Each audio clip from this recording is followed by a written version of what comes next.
The Eradicate Hate Global Summit is the most comprehensive anti-hate conference in the world.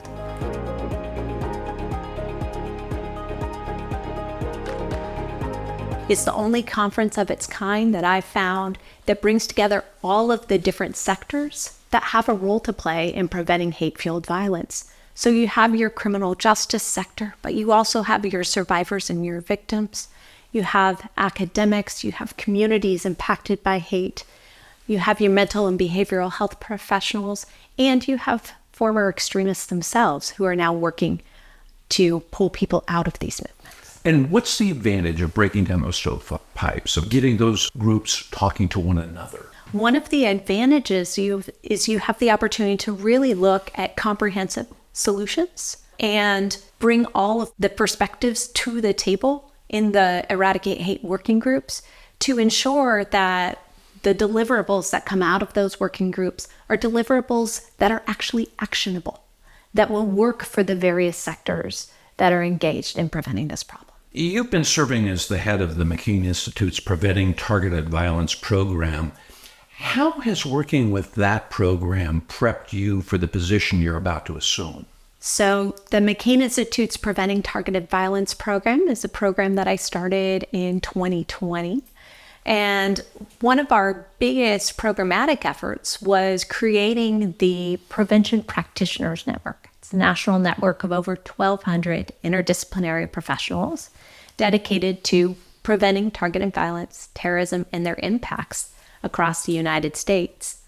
That network building, that production of really concrete deliverables to advance the community, building that community of practice, that goal aligns very closely with the goals of Eradicate Hate as well.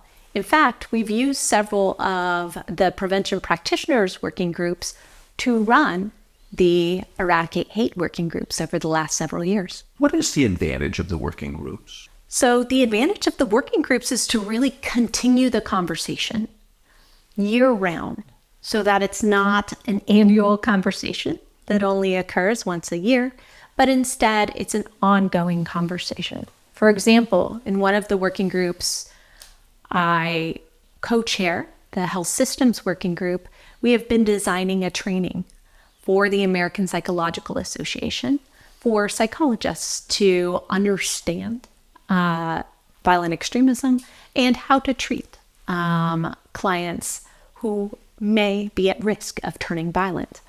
That developing that training is not something you do in a single day at a summit. It's something you do over the course of a year.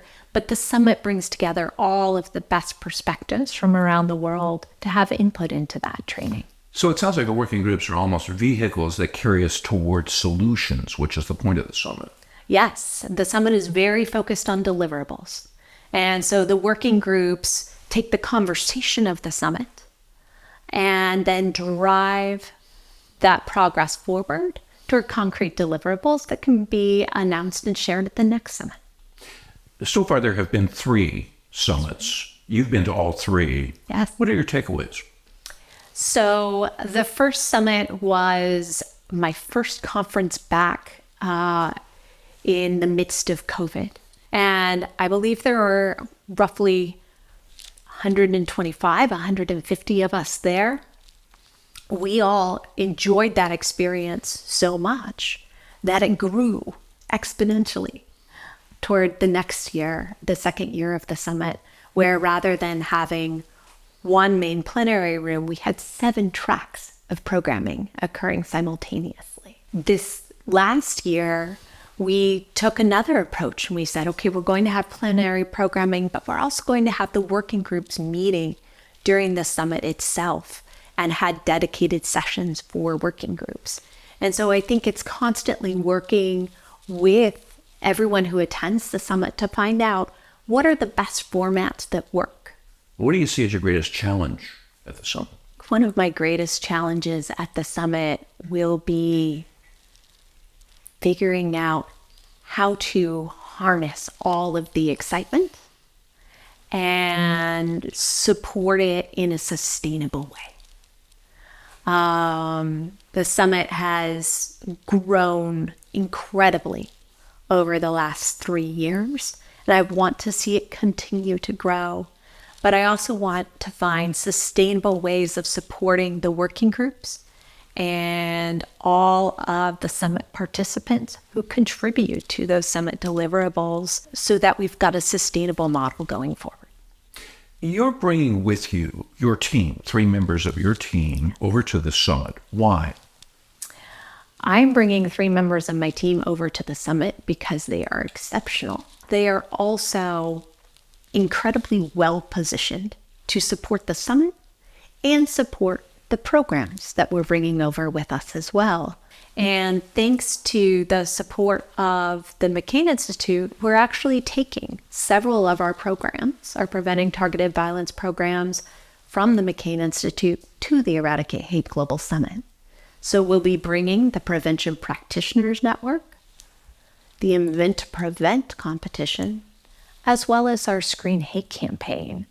And I'm bringing my team with me to keep those projects running, keep continuity on those projects, while we also tackle the even greater project of the summit itself. Is there something that is your focal point as you make this transition? One of the things I'm mindful of is current events, especially in the aftermath of 10/7. We've seen just record numbers of anti-Semitic events here in the United States, but we've also seen record numbers of hate in general. And striking that right balance, recognizing the history of the summit and its origins in the Tree of Life massacre, while also maintaining that ability to address all forms of hate, is something that remains top of mind, especially in light of current events. Do you see a day when the voice of the summit will not just exist around the actual conference, but go all year long like the working groups? I think both with the summit's new programming, the Prevention Practitioners Network, the Screen Hate campaign, and Invent to Prevent, there will be year-round programming for the summit. We will also have the working groups doing year-round work with the summit. From hearing you talk, it's more than just a matter of increasing registrations for the annual summit. It's a matter of making it visible or heard throughout the year.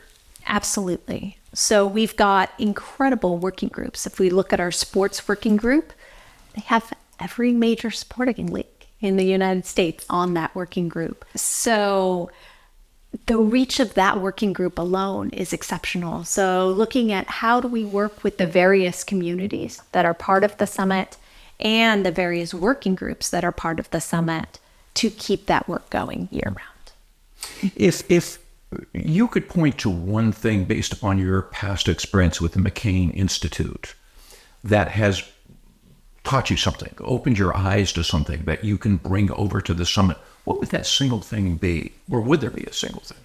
The thing I learned most at the McCain Institute was the power of partnerships. And this is something the summit already does incredibly well. We cannot, no single organization can solve the problem of hate-fueled violence alone. We need to work together. And we've been incredibly blessed with wonderful partnerships through all of our time at the McCain Institute, and look forward to expanding the summit's partnerships even further as we move into this new season.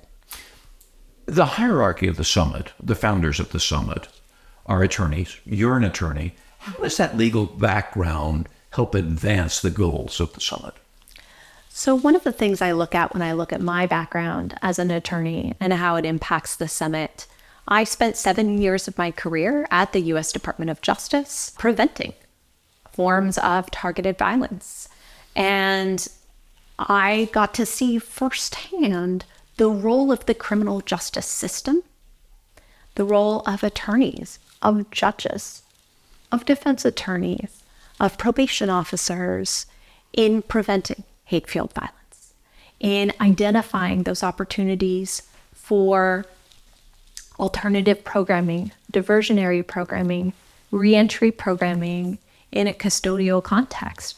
All of those opportunities, it's lawyers that are in a position to recommend them and to ensure that people who are lashing out in hate and fear get the support they need so that they no longer are violent. We're doing this interview in California. Obviously, the summit's in Pittsburgh. Is that going to be problematic? No. So the summit is in Pittsburgh. The summit will remain in Pittsburgh. The board is very committed to keeping the summit true to its Pittsburgh roots. But the summit also has a national presence. And so I'm based in Southern California. Several members of my team are based in Washington, D.C. That allows us to reach across the different sectors and the different regions of this country to bring the summit's work national while maintaining its roots in Pittsburgh. Fantastic. Brette, thank you very much for taking the time to talk to us. Thank you. It's my pleasure.